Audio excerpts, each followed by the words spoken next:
The call came at 3 a.m., jolting me from a fitful sleep. Lillian's name flashed across my screen, and for a moment, I considered letting it go to voicemail. 3 years of silence, and now this? Viv? Her voice cracked. I need your help. My name is Viviana, and the last time my sister needed my help, she emptied my savings account and left me with nothing but broken promises and a wedding invitation.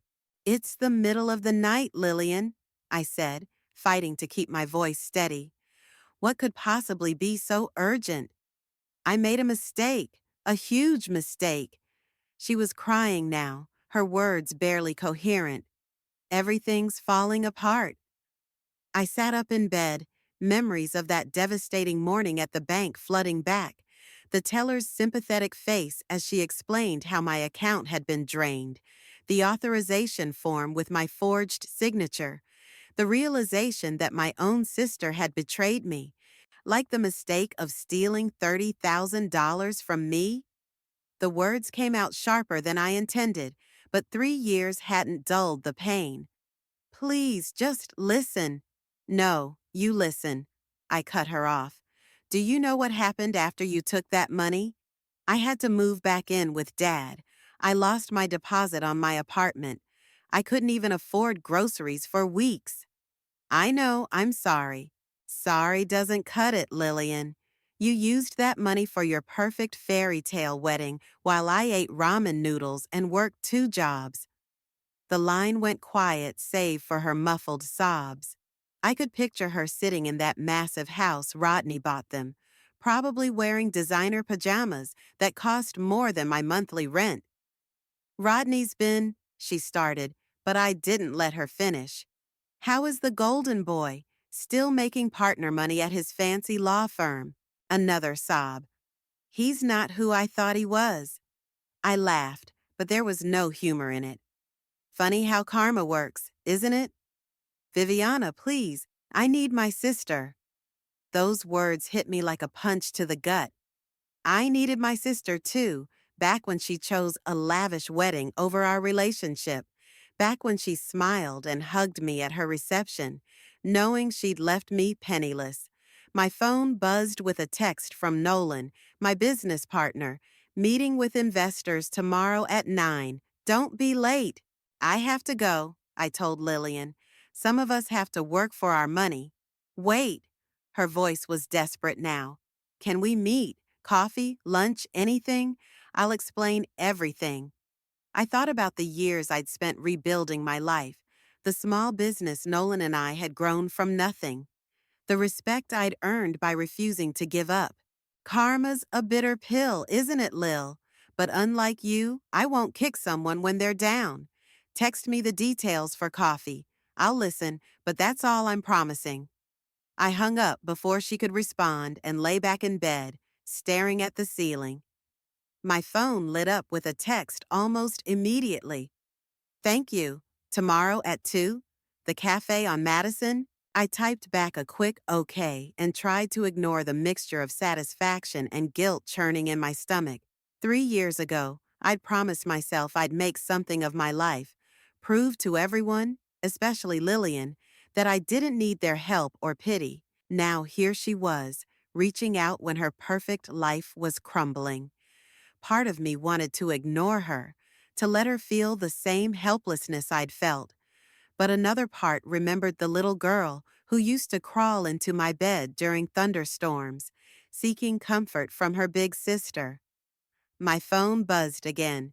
This time it was Ren, my best friend. Drinks tomorrow? Need to vent about work drama. Can't. Family drama trumps work drama. Rain check? Her response was immediate. Lillian? Yeah, she called crying. Meeting her tomorrow. Want backup? I smiled despite myself. No, I need to handle this alone. But keep your phone on? Always. Don't let her manipulate you again. You're stronger now. Stronger. Yes, I was stronger. The woman who'd been reduced to tears at a bank counter was gone, replaced by someone who'd learned to turn pain into power. Tomorrow, I'd face my sister and whatever chaos she'd brought to my doorstep. But this time, I'd be the one in control. This time, I'd be the one deciding how the story ends. I set my alarm and closed my eyes, but sleep didn't come easily. In the darkness, I could still hear Lillian's desperate voice, still feel the weight of unresolved betrayal. Tomorrow would bring answers, but tonight, I let myself remember the cost of trusting too much and forgiving too easily. The cafe buzzed with afternoon energy as I watched Lillian through the window. She sat alone at a corner table, fidgeting with her wedding ring, a nervous habit she'd had since childhood. Gone was her usual polished appearance. Instead, she wore minimal makeup and clothes that looked thrown on in haste. "Your usual?" Marco, the barista, asked as I entered. "Make it extra strong today. I'm gonna need it." Lillian's eyes met mine as I approached. The confident sister who'd once stolen my future was nowhere to be seen. In her place sat someone who looked broken. "You came," she whispered, standing awkwardly as if unsure whether to hug me. I sat down, keeping the table between us. "I said I would. Talk." She pulled an envelope from her purse and slid it across the table. Inside was a check for $30,000. "It's all there," she said, "plus interest." I stared at the check, emotions warring inside me. "Why now?" "Because I finally understand what I did to you." Her voice cracked. "Rodney's been stealing from our joint accounts for months. Gambling.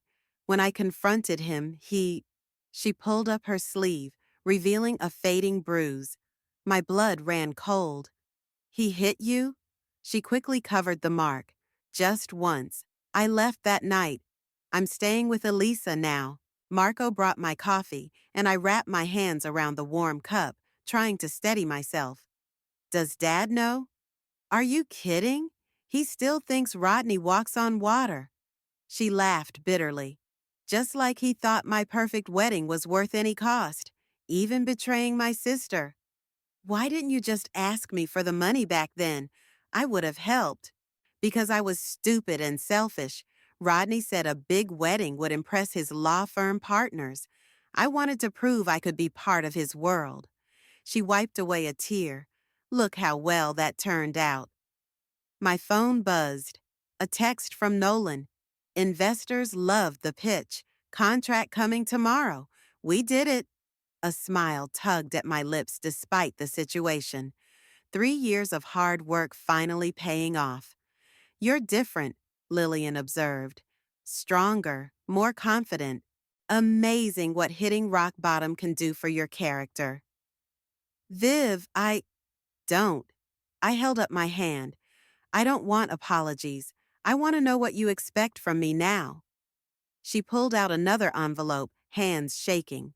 "Rodney's been embezzling from his firm. I found proof. If I turn this in, he'll lose everything.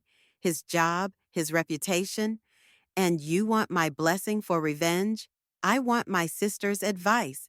The one person who knows exactly how it feels to be betrayed by someone you trusted." The irony wasn't lost on me. I opened the envelope, scanning the documents inside. Bank statements, transfer records, damning evidence of years of fraud. "Have you shown these to anyone else?" She shook her head. "Just you." My phone buzzed again. This time it was Dad. "Family dinner Sunday. Be there."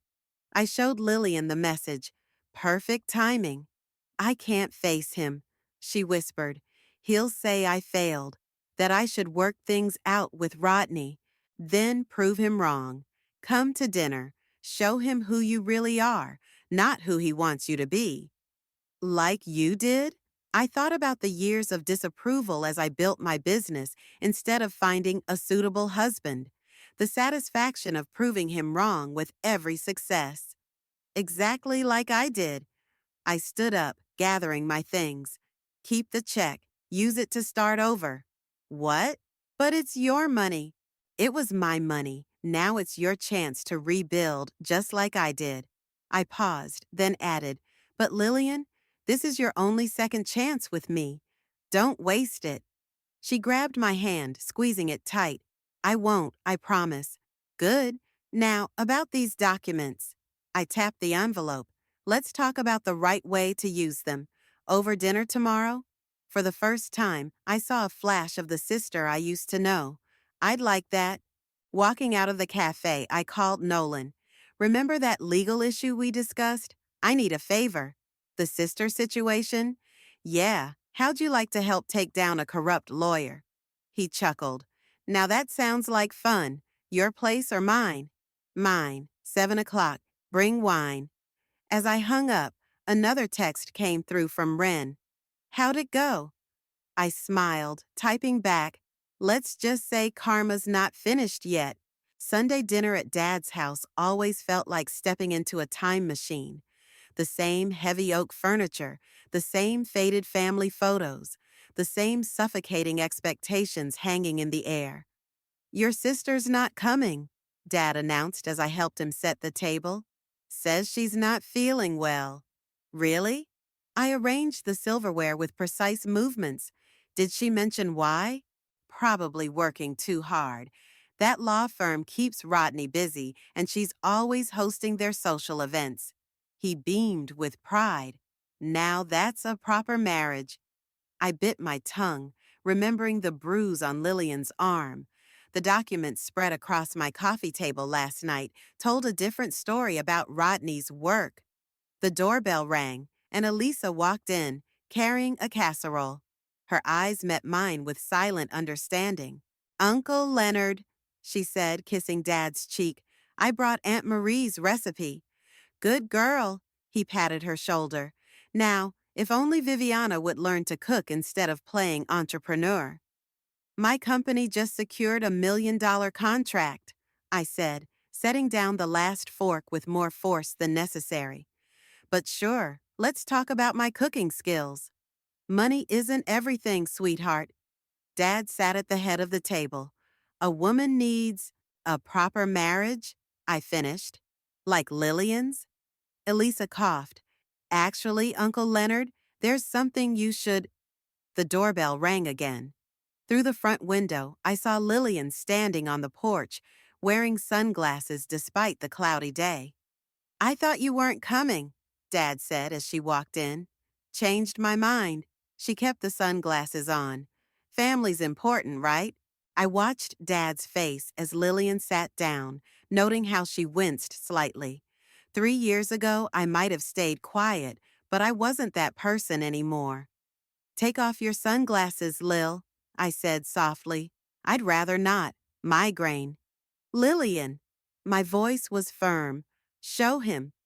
The room went silent as she slowly removed her sunglasses, revealing a dark bruise around her left eye. Dad's fork clattered against his plate. What happened? Your perfect son-in-law happened, I answered when Lillian remained silent. Want to tell him about the embezzlement too, Lil? Or should I? Viviana, Dad warned. Don't make accusations. It's true, Lillian whispered. All of it. Rodney's been stealing from his firm. When I found out, she gestured to her face. But he's a respected lawyer, Dad protested. You must have misunderstood. Like I misunderstood when she stole my money for their wedding? I stood up. Open your eyes, Dad. Your perfect son-in-law is a fraud and an abuser. I have proof, Lillian added, pulling out her phone. Bank statements, transfer records, everything. Dad's face went pale as he scrolled through the evidence. Why didn't you come to me? Because you never listen. Lillian's voice rose. You're so obsessed with appearances, with what people will think. Just like when you praised me for stealing from Viviana because it meant I was having the right kind of wedding. I never. You did, I cut in. You knew where that money came from. You just didn't care because it fit your narrative of how things should be. Elisa reached for Lillian's hand. She's been staying with me. We're helping her file for divorce. Dad slumped in his chair, suddenly looking older. Divorce? But what will people say? That's your response? I laughed incredulously. Your daughter shows up beaten, tells you her husband is a criminal, and you're worried about gossip? You don't understand. No, you don't understand, Lillian interrupted. I lost my sister for 3 years because I tried to live up to your expectations. I'm not losing myself, too. My phone buzzed. A text from Nolan. Documents ready for the ethics board. Moving forward tomorrow? I showed the message to Lillian. She nodded. What documents? Dad asked. What are you planning? Justice, I replied. Something you should have taught us about instead of proper marriages and social status. Lillian stood up. I'm staying with Elisa until I find my own place. Don't try to talk me out of this, Dad. I'll help you pack tomorrow, I offered, after we visit the ethics board. As we walked out together, leaving our untouched dinner and speechless father behind, Lillian grabbed my hand. I'm sorry it took me so long to become the sister you deserved, she said. I squeezed her hand. Better late than never. Now, let's go take down your husband. Behind us, I heard Dad call out, but we kept walking. Sometimes moving forward means leaving the past and its expectations behind. The law firm's ethics board meeting was scheduled for 9 a.m. sharp. Nolan and I arrived early, finding Lillian already pacing the lobby, clutching a manila envelope. Ready? I asked, touching her arm gently. No. She smoothed her blazer for the 10th time. What if they don't believe me? What if Rodney? That's why we're here. Nolan interrupted, his calm presence steadying us both. 3 witnesses are better than 1. The elevator dinged and Rodney stepped out. He froze when he saw us, his perfectly tailored suit and practiced smile, failing to mask his surprise. Lillian? His voice dripped with false concern. Sweetheart, what are you doing here? Don't. I stepped between them. Save the act for the board. His eyes narrowed. Ah, the entrepreneurial sister. Still bitter about that wedding money? Actually, Nolan pulled out his business card. I'm her legal counsel, and you might want to save your comments for the hearing. Rodney's smile faltered. Hearing? The boardroom doors opened, and a stern-faced woman appeared. We're ready for you. Inside, 7 partners sat around a massive table. Rodney strode to his usual seat, but the woman stopped him. Mr. Mack, please sit at the witness table. I watched his confidence crack slightly as he realized this wasn't a routine meeting. Mrs. Mack, the chairman began, you have serious allegations against your husband. Please proceed. Lillian's hands shook as she opened the envelope. 3 months ago, I discovered irregularities in our joint accounts, large deposits that didn't match Rodney's salary. Household accounts are hardly the board's concern, Rodney interrupted. Let her finish, the chairman warned. Lillian distributed copies of bank statements. These transfers coincide with major client settlements. Each time, a percentage was diverted through shell companies before ending up in our personal accounts. The room erupted in whispers. Rodney's face reddened. She's lying. He snapped. She's angry about our marriage. The numbers don't lie. Nolan stepped in, presenting additional documents. We've traced every transaction. Over $2 million in client funds, systematically embezzled over 3 years. This is ridiculous. Rodney stood up. You can't believe. Sit down, Mr. Mack, the chairman ordered. Mrs. Mack, continue. When I confronted him, Lillian's voice strengthened. He attacked me. She gestured to her fading bruise. I have photos from the hospital, police reports. You little, Rodney lunged forward, but security guards materialized instantly, restraining him. That's enough, the chairman's voice boomed. Mr. Mack, you're suspended pending investigation. Security will escort you out. And, sir, expect a call from the Bar Association. As the guards led Rodney away, he turned to Lillian. You'll regret this. Both of you will. Add witness intimidation to the charges, Nolan called after him. Outside the boardroom, Lillian collapsed against the wall, tears flowing freely. It's done. I actually did it. You did. I hugged her. How does it feel? Terrifying. Liberating. I don't know. My phone buzzed with a text from Dad. Is it true? Just saw Rodney being escorted out. News travels fast, I muttered. Lillian read the message over my shoulder. Let him wonder. I'm done explaining myself. Nolan checked his watch. The police will want statements about the assault. Ready to make this official? Actually, Lillian straightened up. Can we stop by the bank first? There's something I need to do. An hour later, we sat in my office, staring at a cashier's check for $30,000. Take it, Lillian insisted. It was never mine to keep. I told you. Please, Viv, let me make this right. I studied my sister's face, seeing real change in her eyes. How about we invest it? In your fresh start? What do you mean? That business plan you had in college, before Rodney convinced you to give it up. The event planning company. You remembered that? Of course I did. And now, I gestured to my office. I know a thing or two about starting over. Nolan cleared his throat. We could use an events division in the company. Lillian's eyes widened. Are you offering me a job? Better, I said. A partnership. Equal stakes, equal risk. What do you say? She looked between us, then at the check. Dad will hate it. Perfect reason to do it. I grinned. Then yes, she laughed through fresh tears. Yes to all of it. My phone buzzed again. Another text from Dad. This time we both ignored it. First order of business, Nolan announced, pulling out a bottle of champagne. Celebrating the downfall of bad men and the rise of strong women. As we toasted, I watched my sister smile, genuine for the first time in years, and knew that sometimes the sweetest revenge isn't revenge at all. It's rising above it. The headlines hit a week later. Prominent attorney arrested for embezzlement. I found Lillian in her new office, staring at her phone as messages flooded in. Elisa says Dad's having a meltdown, she said without looking up. Apparently, the country club is buzzing with gossip. Let them talk. I set a coffee on her desk. How are you holding up? Better than expected.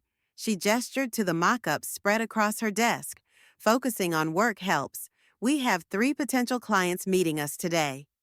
The door burst open and Wren rushed in, waving her tablet. Have you seen the latest? Rodney's firm is launching a full audit. They've found discrepancies going back 5 years. Before we were even married, Lillian murmured. I was such a fool. Hey, I perched on her desk. You're not the fool who's facing criminal charges. Her phone buzzed again. This time she paled. It's Rodney's mother. She wants to meet. Absolutely not, Wren and I said simultaneously. She says she has information about Dad. That got my attention. What kind of information? She wouldn't say, just that it's important we know the truth about. A commotion in the outer office cut her off. Dad's voice carried through the walls. I have a right to see my daughters.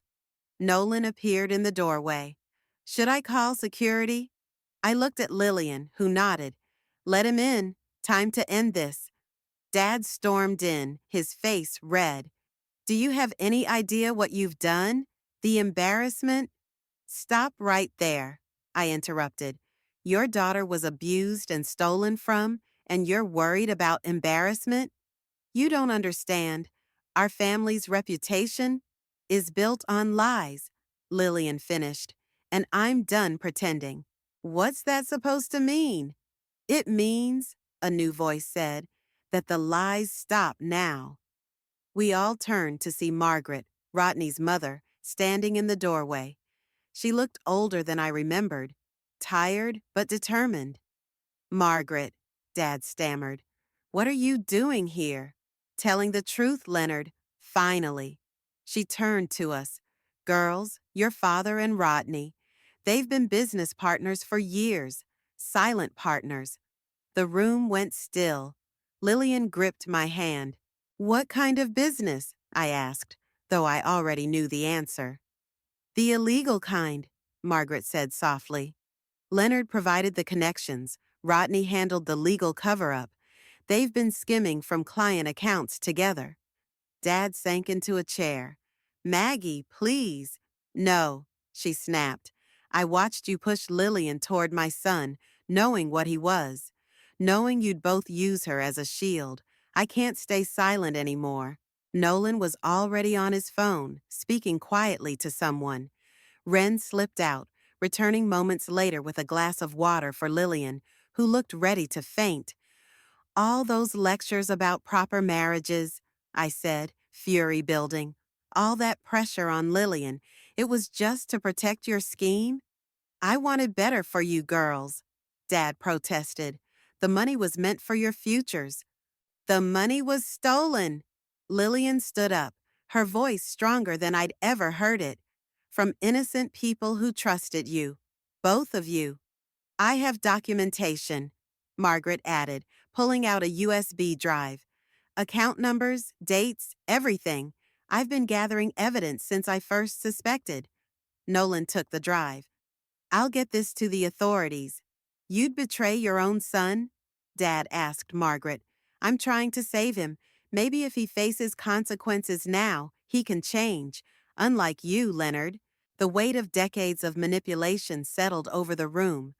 All those years of judgment, of impossible standards.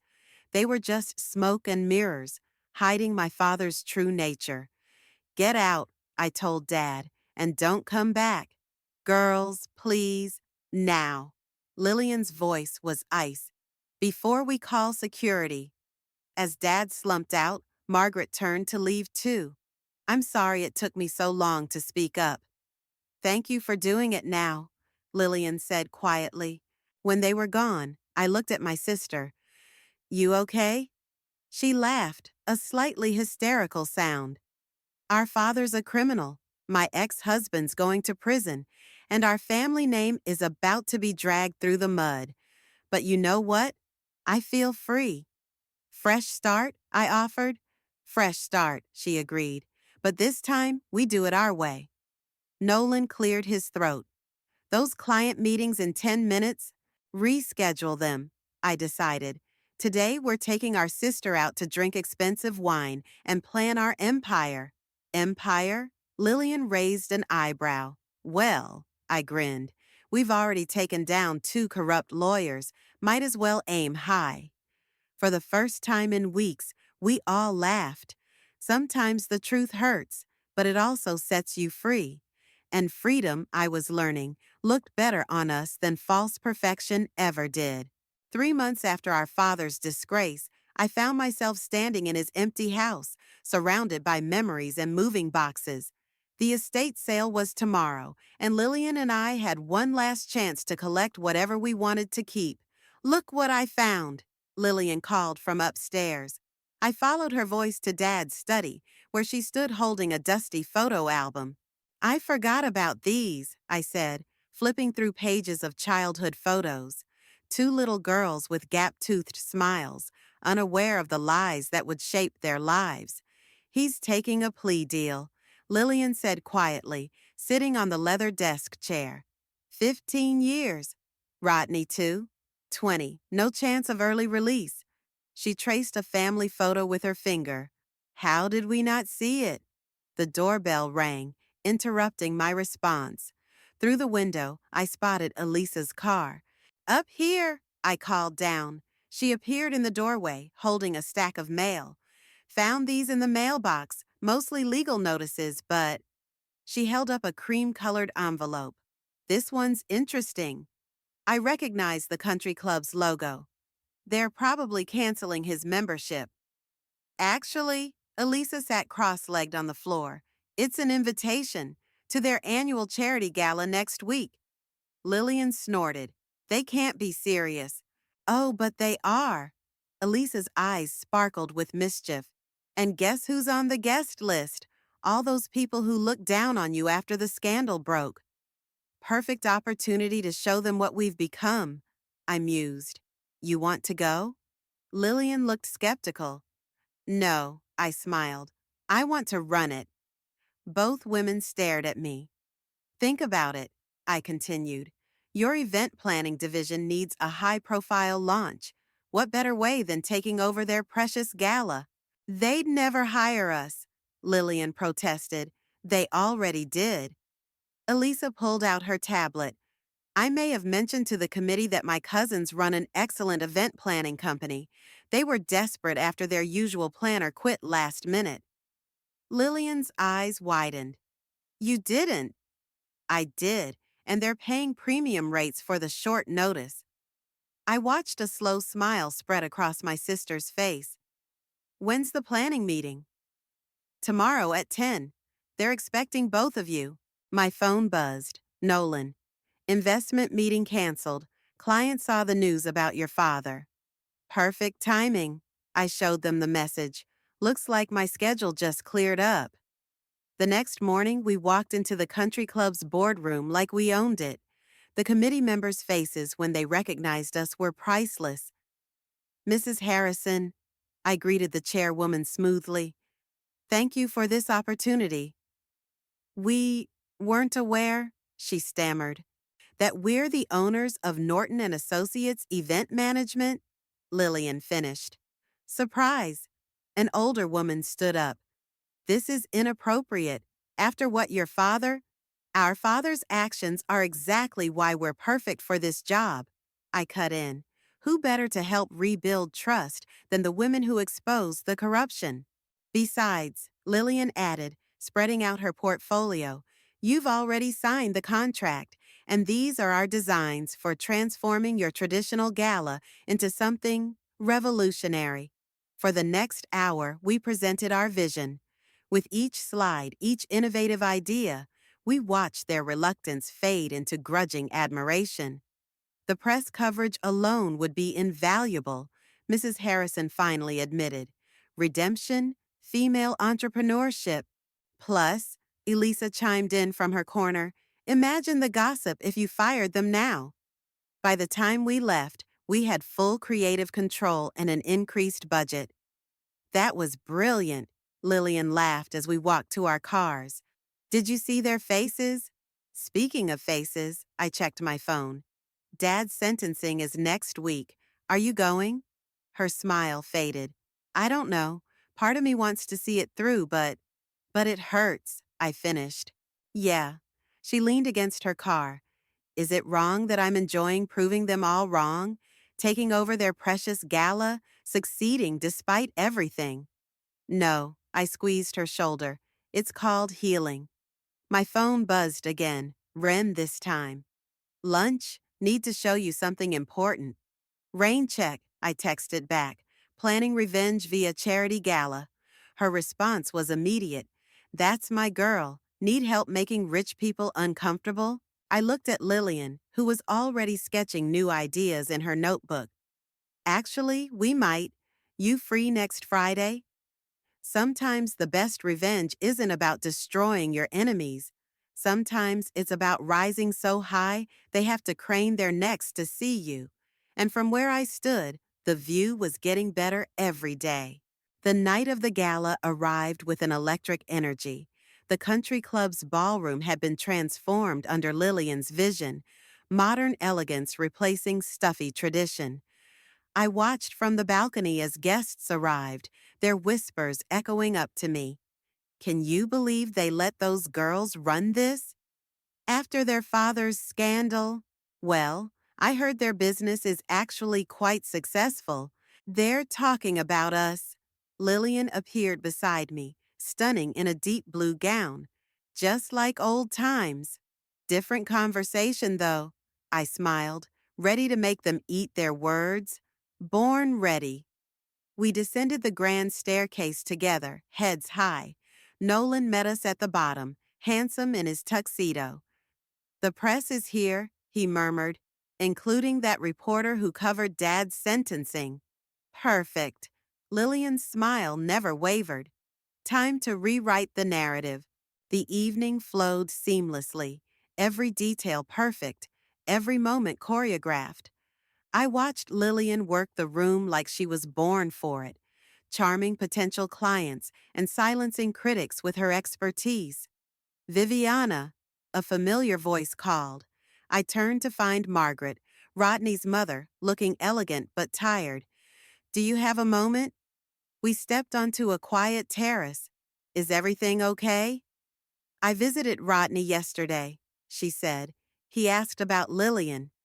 She doesn't want to hear from him. I know, that's not why I'm here. She pulled out an envelope. This was in his personal files.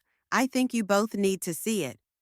Inside were photos, Dad and Rodney at various meetings, spanning years before Lillian's wedding. One showed them shaking hands with a man I recognized from the news, recently arrested for money laundering. There's more, Margaret said. Account numbers, dates. They were planning something big, something that would have ruined both girls if it had worked. My hands shook. The wedding, the stolen money, it was all part of their plan? They needed Lillian involved to cover their tracks. Your father suggested using your savings, said it would bind you all together in silence. The terrace door opened and Lillian stepped out. There you are. Everyone's asking about the silent auction. What's wrong? I handed her the photos, watched her face crumple as she understood. When? She whispered. They planned it for years, Margaret said gently. I'm so sorry. Lillian's grip tightened on the photos. All this time, I thought I'd made a terrible mistake, but they orchestrated everything. Lil? No, she straightened up. No more tears. We have a gala to run. What about these? I gestured to the evidence. Add them to the file for the prosecutors, she said firmly. But right now, we have 300 guests inside and a reputation to rebuild. We returned to find Wren at the podium, preparing to announce the auction winners. Lillian took the microphone. Before we continue, I'd like to say something. Her voice carried clear and strong. Many of you knew our father, trusted him, were betrayed by him. You've whispered about his daughters, wondered if we knew, if we were involved. The room fell silent. Tonight isn't about clearing our names. It's about showing you who we really are.